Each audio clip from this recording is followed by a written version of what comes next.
According to Jaguar, Jay-Z has a history of going after those who expose the truth, using his wealth and power to ensure that their voices are stifled. Y'all don't see the lineup?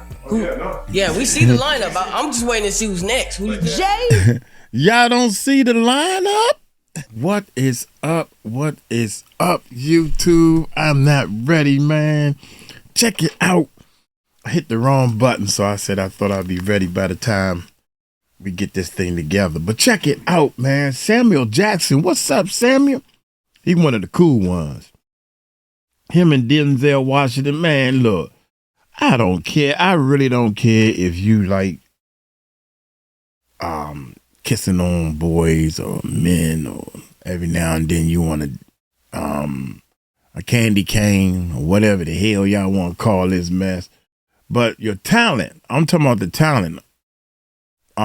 Samuel Jackson and Katt Williams, talent.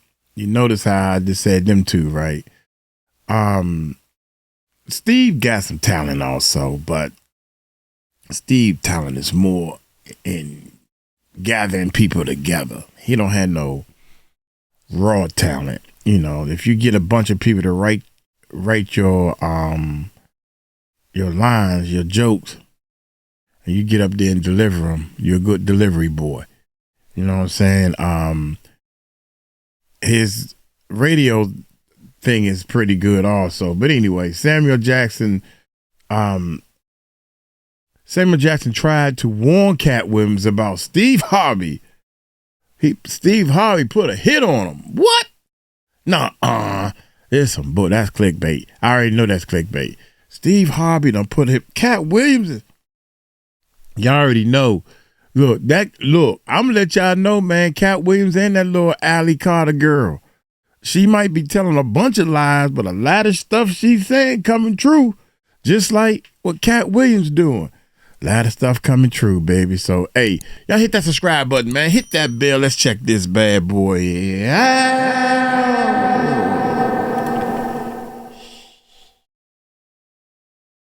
Come on. Or take the praise for what it is, or understand that, okay, if I do this, it's going to be more trouble than it's worth. That's right. You know, so a moment of instant gratification. Def Comedy Jam 25. Def Comedy Jam 25. So many funny people together in one room, all wondering the same thing. Is Katt Williams going to show up? I'm nervous as hell right now. Samuel Jackson. We was in Portofino. We had finished dinner one time. We walking back to go get on this boat. Hey, you're Samuel Jackson. I want to take a picture. Samuel L. Jackson might be one of Hollywood's most iconic figures, but even he has a lot to reveal about the threats Katt Williams is facing. Okay. The path of the righteous man is beset on all sides by the iniquities of the selfish and the tyranny of evil men. Could Samuel L. Jackson have tried to warn Katt Williams about powerful figures like Steve Harvey, Kevin Hart, or even Diddy? Was there a time when Samuel Jackson exposed who might have put a hit on Katt Williams, and did anyone listen? Some of us are against the Illuminati, and we are against the Illuminati at our own detriment. But it gets worse. Was there really a hit put on Katt? And who could be behind it? Jay-Z, Diddy's masters, or someone even more dangerous? I used to be a fighter, and I still got hands. They slow, but if you get up on me real close, I can still knock your monkey out though.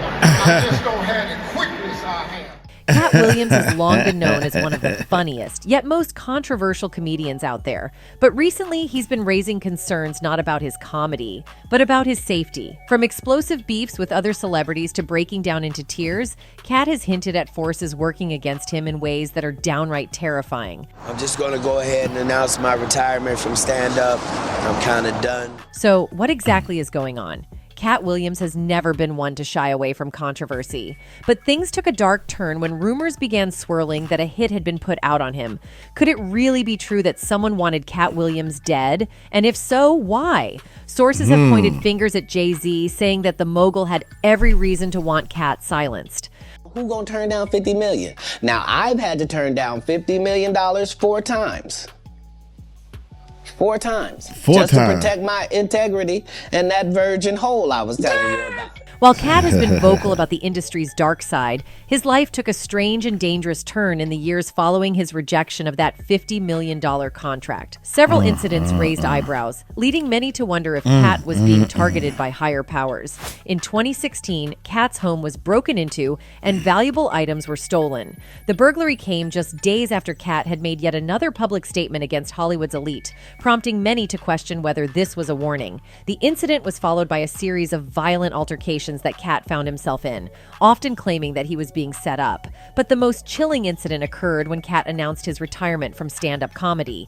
In a video where he appears visibly distressed, Katt tearfully told his fans that he could no longer continue performing, citing the pressure and danger he was facing. I'm just going to go ahead and announce my retirement from stand-up. I'm kind of done.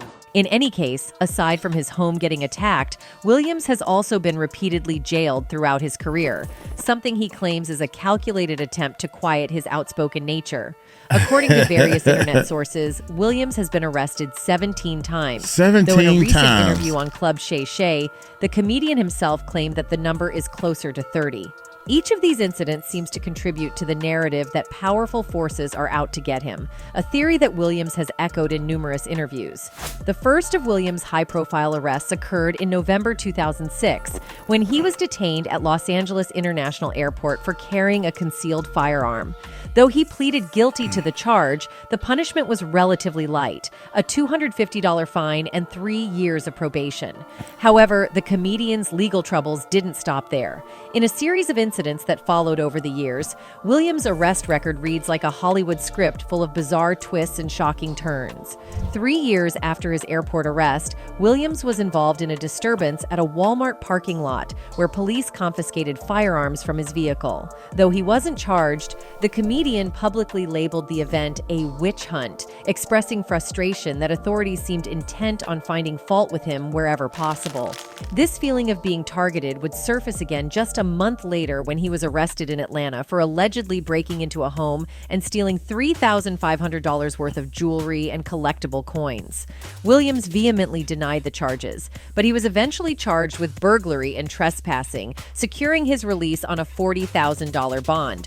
The 2010s continued to be a difficult time for Williams in terms of legal troubles. In June 2011, he was arrested in Los Angeles after an altercation involving a man who was working on a tractor near the house where Williams was staying. The man claimed Williams and 3 women attacked him, and Williams was released after posting $50,000 bail. Then in November 2012, Williams found himself in hot water once again after allegedly attacking a man with a bottle on his tour bus in Oakland. This marked a string of arrests, with Williams being detained 3 times in December of the same year. Because I don't take any of it personally. I just understand that there are prices you have to pay for stuff. One of the most notorious incidents occurred in Seattle, where Williams was involved in a bar fight. A few days later, he was arrested in Dunnigan, California, after evading police while driving erratically. His final arrest of the month came when authorities charged him with child endangerment after discovering guns and marijuana in his home. Though these charges were eventually dropped, Williams' run-ins with the law continued to mount. 2014 saw another infamous arrest, this time alongside former Death Row Records CEO Suge Knight. The two were accused of stealing a camera from a paparazzi, though Williams avoided jail time by agreeing to probation and attending anger management classes. In 2016, his legal battles took another bizarre turn when he was arrested 4 times in various violent altercations. One incident involved Williams throwing a salt shaker at a restaurant manager, and in another, he was accused of criminal damage. In 2018, Williams was arrested after an argument over a dog, capping off what seemed like an unending cycle of legal troubles. Despite this lengthy arrest record, Williams has frequently pointed out that he has never been convicted of a felony. While he may have spent countless nights in jail, he's never been handed a prison sentence. Wow. In interviews, Williams has often deflected blame, suggesting that his arrests were the result of misunderstandings, mistakes by others, or targeted attacks meant to undermine his career. For instance, during his appearance on the Willie D podcast in January 2024, Williams discussed his 2014 arrest with Suge Knight, explaining that the incident escalated because the photographer was taking pictures of Knight's children, which he saw as an invasion of privacy. Anyway, While Katt was dealing with these attacks, Jaguar Wright's recent interview has breathed new life into the theory that Jay-Z was the mastermind behind the attempts to silence Katt. According to Jaguar, Jay-Z has a history of going after those who expose the truth, using his wealth and power to ensure that their voices are stifled. Y'all don't see the lineup? Yeah, we see the lineup. I'm just waiting to see who's next. Jay? Y'all don't see the lineup? I love the way she talks, man. She said, y'all don't see the lineup? Interview has breathed new life into the theory that Jay-Z was the mastermind behind the attempts to silence Katt. According to Jaguar, Jay-Z has a history of going after those who expose the truth, using his wealth and power to ensure that their voices are stifled. Y'all don't see the lineup? Y'all don't we see see the the lineup? lineup. I'm just waiting to see who's next. Jay-Z is setting Diddy up. The idea that Jay-Z or someone in his circle would go as far as to target Katt for exposing too much isn't far-fetched, considering the power and influence these figures hold. But where does Samuel L. Jackson come in? Yeah. Could Samuel have been trying to warn Katt all along? Well, it seems that Jay-Z might not be the only Hollywood A-lister who is allegedly trying to silence Katt Williams. According to Samuel L. Jackson, Steve Harvey might also not be having good intentions towards the comedian. But why? Steve Harvey and Katt have a complicated history, with Katt publicly roasting Harvey on multiple occasions. If you've been keeping score of their insults and jabs, fans are saying Katt's in the lead. But don't count Steve out just yet. He's hit back with some pretty sharp comebacks of his own. Pity any hater and you'll never have a hater that's doing better than you. Don't get off the wall to dress some pity any boy who ain't got going for himself. But here's the thing. Most people think this beef started with that Club Shay Shay interview. According to Samuel L. Jackson, though, it actually goes way back, and things really started heating up at the 2017 Def Comedy Jam reunion. Jackson spilled that the tension first became obvious during a moment when Dave Chappelle was giving props to Katt Williams on stage. Everyone laughed, Katt included, but Steve Harvey, not so much. He looked uncomfortable, like he didn't want the spotlight on Katt for even a second. Steve then tried to shift the attention back to himself by saying, I'm nervous as hell right now.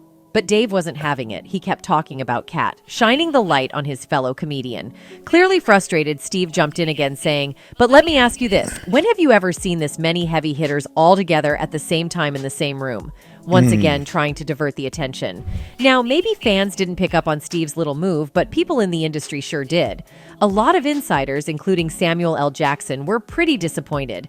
They felt like Katt deserved that moment. Even though he wasn't on stage, his contributions to comedy should have been recognized. And for Steve to interrupt like that, it came across as a low blow. Some argued Steve could have at least acknowledged Katt's legacy before shifting the focus. But nope. Steve had to jump in and steal the spotlight from his longtime rival. And what made it worse was that he didn't even do it smoothly. His attempt was clumsy and made it seem like he was jealous of the attention Katt was. That's the part that tripped me out. The government, the music industry, the entertainment industry, they used to be smooth at covering this stuff up. They ain't even smooth at it no more. They just throw it right in your face and say, what you gonna do about it? In and steal the spotlight from his longtime rival. And what made it worse was that he didn't even do it smoothly. His attempt was clumsy and made it seem like he was jealous of the attention Katt was getting. It wasn't just Steve either. Fans noticed Cedric the Entertainer. I'm sorry, y'all. Backtrack. I know this guy. I went to church with this dude. This is the guy that and it's funny because this was going viral. What he Steve said could have at least acknowledged Katt's legacy before shifting the focus. Anyway. But nope. Steve had to jump in and steal the spotlight from his longtime rival. And what made it worse was that he didn't even do it smoothly. This guy. His attempt was clumsy and made it seem like he was jealous of the attention Katt was getting. It wasn't just Steve either. I know that noticed guy. Cedric the Entertainer, another comedy legend, subtly trying to move the spotlight too. Cedric was nervously laughing during Chappelle's speech, almost like he wanted it to end. Then, when Steve chimed in again, Cedric backed him up, saying, yeah, as if to say, okay, enough about Katt, let's move on. Let me ask you this. When have you ever seen this many heavy hitters all together at the same time? Now, Cedric's approach was a lot more low-key compared to Steve's, so most people probably didn't even notice it. But again, industry insiders were reportedly not happy. They thought Cedric could have at least pretended to be happy for Katt in that moment, instead of co-signing Steve's attempt to shift the spotlight. Body language. And this was in 2017. Body years language before tell on Katt him. openly called out both Steve and Cedric on Club Shay Shay. So, why would Steve Harvey and Cedric the Entertainer act this way toward Katt? According to Samuel L. Jackson, it's because both of them were terrified of him, but not in a physical sense. They weren't scared Katt would beat them up or anything like that. No, they were terrified that Katt would steal the spotlight from them. If you rewatch that moment from Def Comedy Jam, you'll see it clearly. Steve's first attempt at grabbing the spotlight had him saying, I'm terrified. It was like he knew Katt had the potential to outshine him, and he couldn't handle it. Def Comedy Jam 25.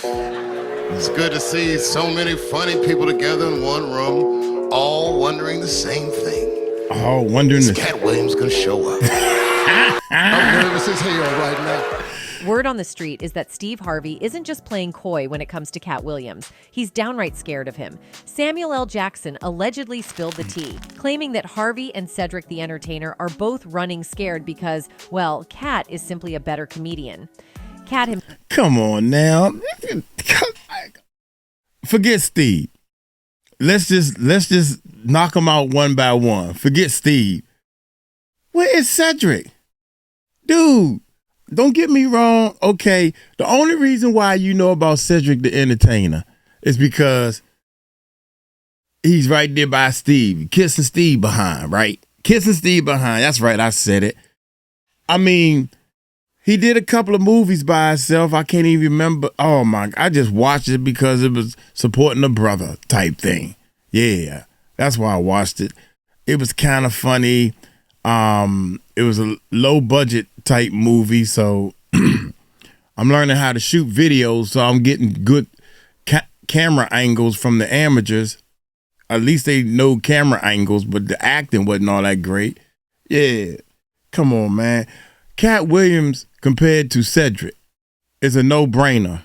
That is a no-brainer. So that's all I stopped it for, was to say the no-brainer part. Samuel L. Jackson allegedly spilled the tea, claiming that Harvey and Cedric the Entertainer are both running ridiculous. scared because, well, Katt is simply a better comedian. Katt himself didn't hold back either. That's my During his B-man. sit-down with Shannon Sharpe, Katt threw some serious shade, calling out both Steve and Cedric. He even dropped a bombshell about a showdown that happened years ago between him and Steve Harvey.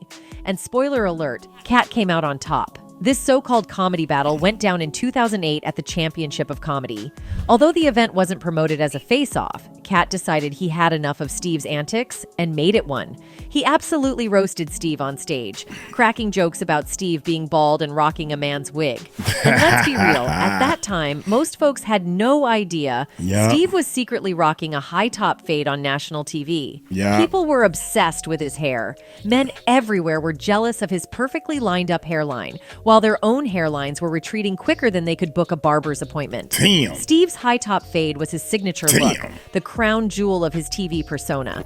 Heads turned when he walked into a room, with that fade shining in all its glory. So when Katt Williams came for his hair, it hit deep. Steve got a sitcom where he the principal, and he wear a suit, and then he gets this high top fade, making all black men think he got the best lineup in the business, and it's a man unit. That It's wasn't a just a man regular roast. unit. Katt was coming for Steve's self-esteem, his confidence, his pride. It's a man and whether Steve unit. admitted it or not, Katt's words had an impact. The proof. After that night, Steve eventually ditched the wig and opted for the bald look. Yup, Katt had exposed him, and Steve had to own it. Fast forward to today, and Steve Harvey's bald head has become... I was wondering why he don't have that perfect hair no more. Yeah, think about it. If that was really his hair, if I had that perfect hair, dog, I swear to goodness, man, I wouldn't go bald. You choose bald over, because I'm bald now. And I hated it. I didn't even want to let go, man. I had good hair. So if I had all that good hair up there, I want my good hair. Don't nobody want to be bald. We just rock it and be proud of it. Man, you look cute with your bald head. I like my hair. I miss my hair. Look at this. Don't make no sense, man. Golly. Just a regular roast. Katt was coming for Steve's self-esteem, his confidence, his pride. Yeah, she and whether hit him. Steve admitted it or not, He hit him Katt's hard. words had an impact. The proof. After that night, Steve eventually ditched the wig and opted for the bald look. Yup, Katt had exposed him, and Steve had to own it. I was wondering why he got rid of all that good hair. Bald head has become part of his iconic look. It pairs perfectly with that crisp mustache. But back then, he was hiding behind that wig, and according to Katt, the humiliation from that roast was enough to make Steve hang up his stand-up shoes for good. There are 30,000 new scripts in Hollywood every year. Not one of them asks for a country bumpkin black dude that can't talk good and look like Mr. Potato Head. There ain't none. If that's true, no wonder Steve would feel rattled whenever Katt's name is mentioned. It's not every day you bump into the person who supposedly ended your stand-up career. And if you think Steve was over it, think again. 9 years later, in 2017, during the Def Comedy Jam 25, Dave Chappelle made a joke about Katt Williams, and Steve apparently got visibly nervous. But you can't really blame him. I mean, if someone who roasted you into early retirement shows up, you're not going to be chill about it. Anyway, Katt Williams has never been one to hold back his opinions, even when it meant putting himself in danger. Over the years, Katt has been involved in beefs with some of the biggest names in entertainment. Diddy, for instance, has long been rumored to have played a part in Katt's troubles. Some sources suggest that Diddy's powerful masters, those who control his vast empire behind the scenes, have also been working to take down Katt. And the reason? Katt might have exposed too much about the inner workings of the industry. You see, Katt Williams recently broke the internet when he revealed that Diddy tried to entice him with over $50 million to attend his infamous freak-off parties. I've had to turn down $50 million 4 times. 4 times? 4 times. Just to protect my integrity and that virgin hole I was telling you about. Right. Because P. Diddy be wanting to party. And you got to tell him no. These weren't just regular parties. These were wild, unhinged events where Diddy allegedly sought total control over attendees, including their bodies. Katt also mentioned that there was a time when Harvey Weinstein, the infamous movie producer now known for numerous SA scandals, also tried to take advantage of him. According to Katt, Weinstein explicitly demanded that he perform S favors, specifically asking him to suck his wood in exchange for a movie role. What? They canceled me for talking about Harvey Weinstein before the thing came out, but he offered to suck my in front of all my people at my agency. What? Katt, however, stood his ground and flat out refused the proposition, not willing. Dude, I'm trying to take, man, with my, you know what? I forgot, y'all. These my, look here, check this out. Let me make sure I got them on right. Got to put them on right. These my new bull beep glasses. Protect me from all this bull. I'm trying to tell y'all, man, it was in the music, in the entertainment, the movie business, the entertainment business first. And the music industry started mirroring, copying what the entertainment, the entertainment business was doing. So the music business started doing it. And now, they do it sloppily, very sloppy. And then you got your comedians and stuff trying to do the same thing. Yeah, let me see how far. What you gonna do for me? Yeah. And that's how you get things done. From now on, you gotta do something for me. From now on, you gotta do something for me before I do something for you. And I'm gonna keep going until I get my satisfaction. Yeah. That's crazy, man. Bunch of bull. Here we go. Came out, but he offered to suck my in front of all my people at my agency. Katt, however, stood his ground and flat out refused the proposition, not willing to compromise his morals or dignity, despite the potential career boost a role in a major movie could have given him. In any case, while the focus has been on figures like Steve Harvey, Diddy, and Jay-Z, there are other possible players in this conspiracy as well. Kevin Hart and Tyler Perry have been mentioned in various rumors, with some sources suggesting that these two entertainers also have reasons to want Katt silenced. Kevin Hart and Katt have had a tense relationship, with Katt publicly criticizing Hart's rise to fame. For instance, during an episode of the Club Shay Shay podcast, Katt boldly labeled Kevin as an industry plant. He highlighted the rapid trajectory of Kevin's career, including landing a sitcom and starring in Soul Plane, all within his first year in LA. Katt's perspective raises doubts and adds an air of mystery to Kevin's early career. He already had his deals when he got here. Have we heard of a comedian that came to LA and in his first year in LA, he had his own sitcom on network television and had his own movie called Soul Plane that he was leading? No, we've never heard of that before that person or since that person, he continued saying. What do you think a plant is? Maybe people don't understand the definition of these words. You heard of a comedian that came to LA and in his first year in LA, he had his own sitcom on network television and had his own movie called Soul Plane that he was leading. What do you think a plant is? For those of you who don't know about the ongoing showdown between Katt Williams and Kevin Hart, the feud goes back to the movie Fool's Gold in 2008. Katt Williams was supposed to star, but his legal issues made him pass on the opportunity to shoot in Australia. So Kevin Hart stepped in and took the role instead. Word on the street is that's where the tension between Williams and Hart started brewing. Katt didn't hold anything back when he spilled the tea. He openly expressed concerns about letting people who might not be entirely honest control their own narratives without any checks and balances. He talked about how messed up it is that these dishonest folks have all the resources, leaving the rest of us struggling to keep up. And he's not buying the idea that having tons of resources means you're telling the truth. According to Katt, it's a real problem letting these shady characters run amok with their stories. Shout out to Eddie Griffin, man. I think Katt Williams, Eddie Griffin, we forget Eddie Griffin because he's not in the spotlight that much. But shout out to Katt Williams, David Chappelle, and Eddie Griffin. And there's probably some more out there that, I mean, he's real. They ain't going for that bull, that gay stuff to get ahead. Baby oil type favors and all that stupidity stuff. Yeah, like a 50 Cent. And sometimes you ain't too sure about 50. You know, 50 talking like he ain't done nothing, but there's some people saying he did. And he's not buying the idea that having tons of resources means you're telling the truth. According to Katt, it's a real problem letting these shady characters run amok with their stories, especially when they've got loads of resources at their disposal. But Katt isn't oblivious to the fact that speaking out could get him in trouble. He knows people might see him as just another bitter, jealous comedian behind his back. When asked if he feared any backlash, Williams responded, "Satan can't create anything. That includes blessings for his people. That's why, you know what the number one job of somebody that sold their soul in Hollywood is? Is to act like it didn't happen." The whole Kevin Hart is an industry plant theory goes back to a Hollywood rumor that's been circulating for quite a while. There's this talk that entertainers are kind of blackmailed into wearing a dress on screen, almost like a rite of passage before they can level up in the fame game. Kevin was all about artists protecting his reputation, setting boundaries, and not compromising. He was sticking to his principles without any dress drama.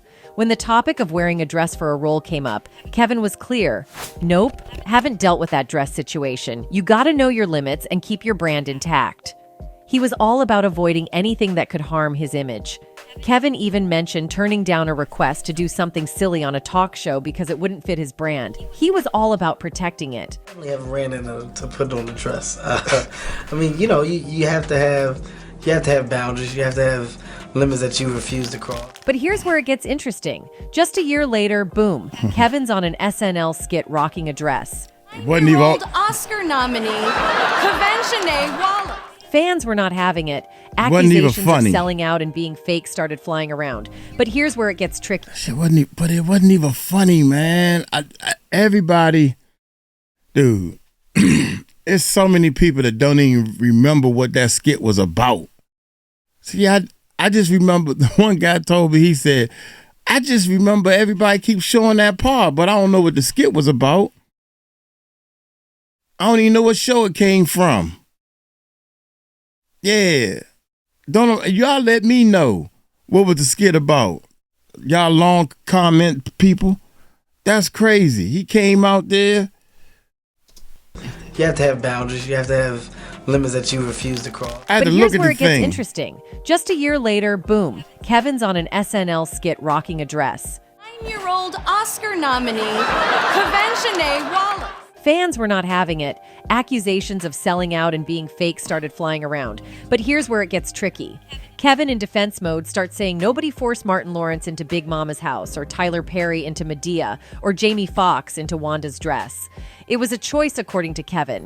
One of those comedians that said, no, I wouldn't wear a dress. There's no way I would wear a dress. And then when proposed with the opportunity of what I felt was funny, I said, oh, that's funny, I'm gonna do it. It's all about choice. You know, nobody makes you do anything. This shit wasn't Nobody says this is what you got to do. This is the only way that you're gonna do it. He's hitting us with the "it's all about choice" narrative.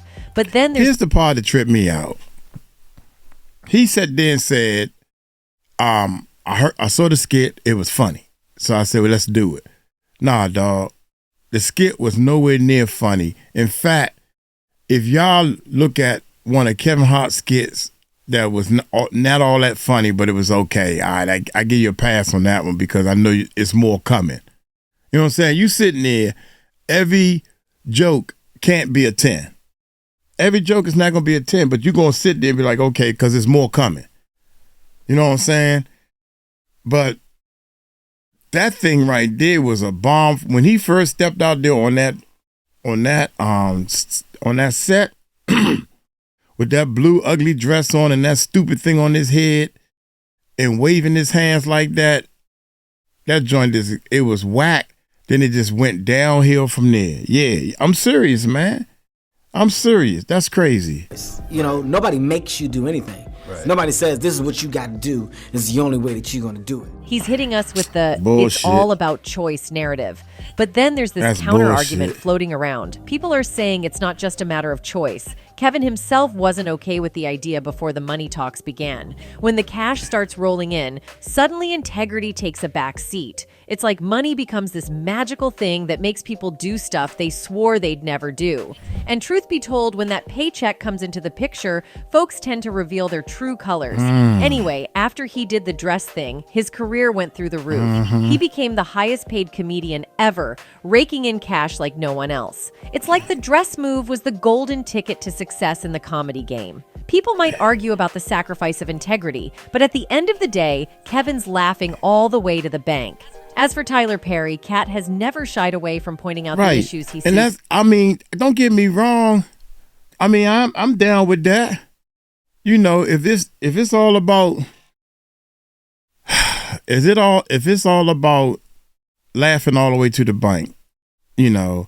But if you sitting here now, this dress thing is big. It's important to black men. Stand up, man. Stand up for something because y'all don't need the money. But at the same time, this daggone, you did an interview saying you wouldn't wear the dress. So you get on the interview and say, yeah, dog, I know I said I wasn't going to wear the dress, but think about it, man. I got families that work for me. These are family people. They full-time job is to work at Kevin Hart Production. And they got to eat. You know, how you think I feel when people are asking me for raises and they don't deserve raises and it ain't in the budget? We need to get more money. So I put a dress on so I can get these people raises so they can have a better Christmas. Something like that. Give us the real deal instead of these bullshit answers. In Perry's work. You put too much pressure on Tyler Perry. You know what I mean? He ain't put nobody on. The people that... Could Perry be another figure lurking in the shadows, waiting for the right moment to strike back?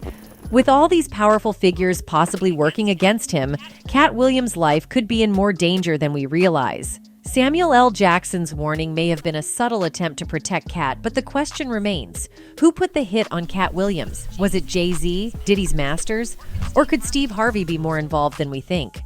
Katt's emotional confession that he might not have much time left speaks volumes. Hollywood is a dangerous place, and Katt Williams may be walking on thin ice.